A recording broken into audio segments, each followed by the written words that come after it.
A friendly conversation with Lionel Messi, or a delightful conversation with Kate Winslet, the lead actress from the Hollywood film Titanic.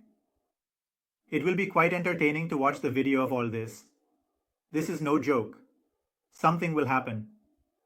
Just type what you need while looking at the keypad, and the video will be ready. We are being assisted by a new IT tool for this. It is beneficial. However, if misused, it can create significant repercussions in various sectors. For example, video verification is being done. Banks can sometimes be compromised. Therefore, this tool has currently been limited to only a few filmmakers and designers. However, to avoid such incidents, we can soon use the tool. Stay tuned for more updates.